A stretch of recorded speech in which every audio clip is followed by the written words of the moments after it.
Hello, friends, and welcome to this hot type edition of the Storyforge podcast.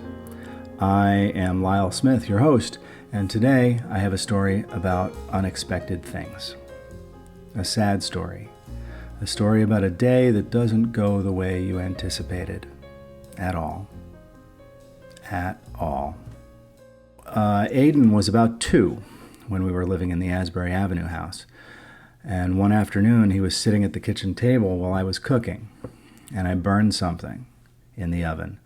The smoke detectors started going, and they were overly sensitive, but they all started going all around the house. And Walter ran over behind him and grabbed Aiden by the collar and started pulling him out of the room toward the front door. Walter, stop it, let me go, he cried. I looked at Heather as if to say, "Did you teach him that?"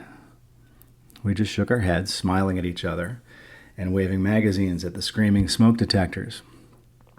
The pup just loved his boy and wanted to keep him safe. Last night, Walter was living the good life the way he always did, smiling and dancing, waiting for his food to be put on the floor in front of him. Midway through, he collapsed and couldn't get up. We rushed him to the emergency vet and discovered he had a tumor on his heart that was causing a bleed into the pericardial sac. It's called a cardiac tamponade. His heart wasn't beating the way it should. The tumor was causing a tear. We consulted with Heather's dad, one of the best vets anyone could ever know, and there was nothing even he could do, even if he was there. We, Heather, Aiden, and I had to say goodbye. Sure, he was an older dog, but he was fine just the day before, right? He sure seemed fine. When I told Aiden I was going to do this podcast today, he said, "It's going to be about Walter dying?" "No," I said.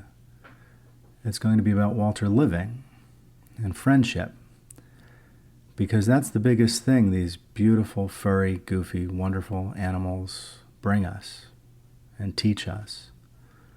True, authentic, unadulterated, unconditional love and friendship. Better than family. Better than human friends. When you look the word friend up in the dictionary, there should just be a picture of a beautiful, smiling golden retriever. Twain said, the more he gets to know people, the more he likes his dog. And don't get me wrong, I have friends. I like having friends. I love my friends. I like people most of the time. Besides Heather, my closest human friends are people I met when I was a kid.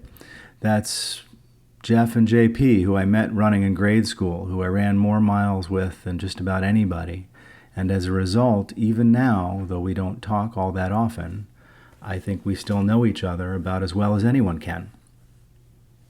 That's Mike and Anthony, who I met in college, who again, though we don't talk all that often anymore, when we do, it's like we saw each other yesterday. That's Keith, who I met when they randomly put us together in the same golf group at Hominy Hill in Colts Neck about 20 years ago. We were both between jobs, hit it off, and ended up playing an inordinate amount of golf together that summer, and that fall, and the next spring, and summer, and fall, and for years after that, with other friends we met along the way. And Rocket, who I met as a working colleague and developed a friendship, mostly virtually from another continent through the course of a pandemic and beyond. And Jim and Sarah, who we had pandemic date night with virtually across the country every week for more than a year. These are the ones who, if they called me today out of the blue needing something, I'd jump to and help in any way I could. And I know they'd do the same for me. And the friends I met as an adult, often as a pair with Heather, Jill and Jerry, Talia and Chris.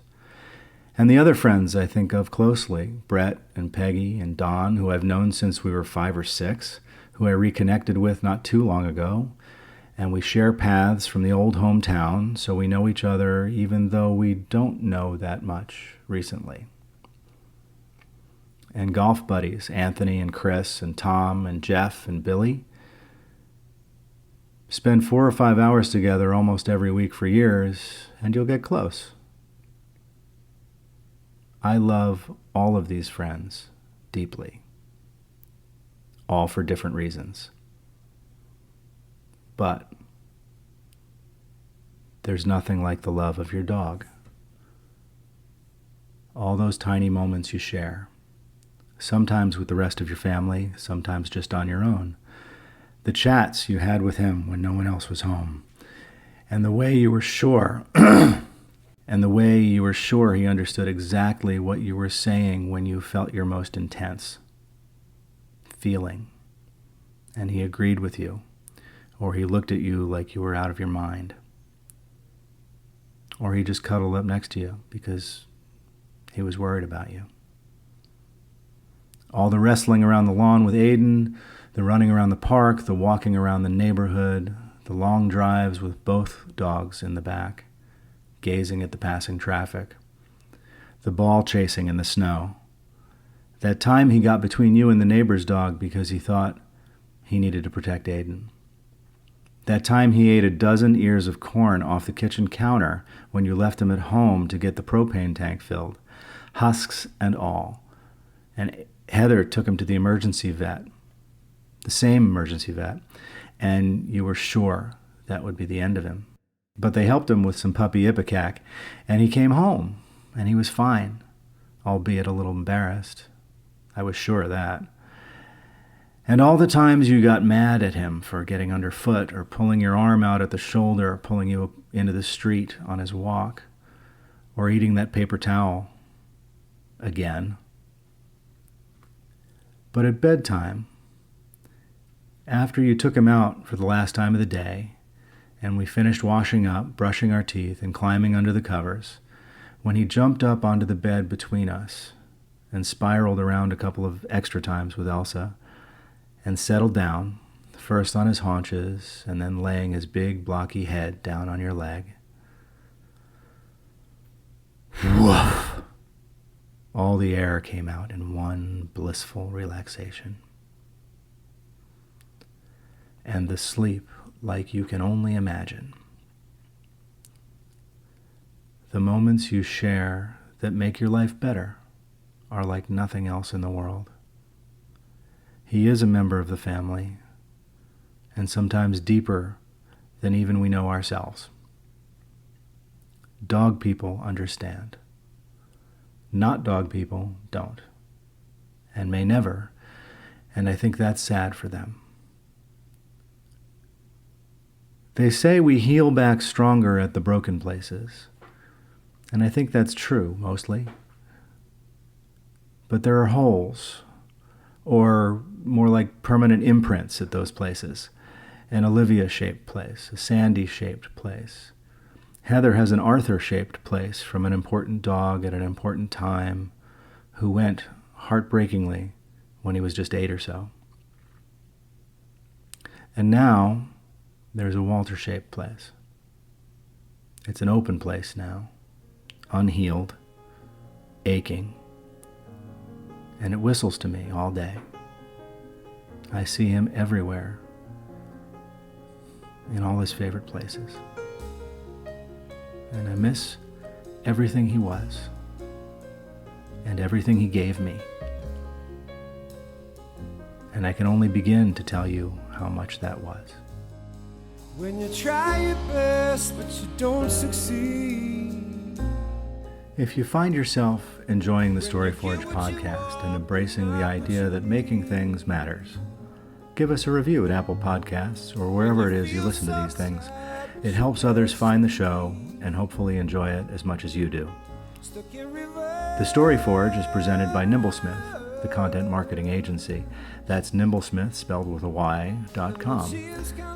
All recording, editing, interviewing, scheduling, and executive producing tasks are handled by yours truly, your host, Lyle Smith. And this podcast would not be possible without the sincerely excellent help of our friend and producer, Anthony Sergi of Dynamic Art and who makes a number of other fantastic podcasts that matter, including A Guest in the House about all things hip-hop, and the Career Chat Room hosted by HR pro Aaron Sergi. Music for the program is from the Jody Nardone Trio Lights Will Guide You Home album. If you like the work we're doing, please share the StoryForge link far and wide and tell all your friends about us. And you can always send us questions or suggestions through the Tell Us Your Story link on the website. Or support us on our new Patreon site. You can learn more at patreon.com/makingthingsmatters. Or just shop our store on the website at thestoryforge.com. That's the story-forge.com, and click the shop link at the top of the page. Thank you for listening.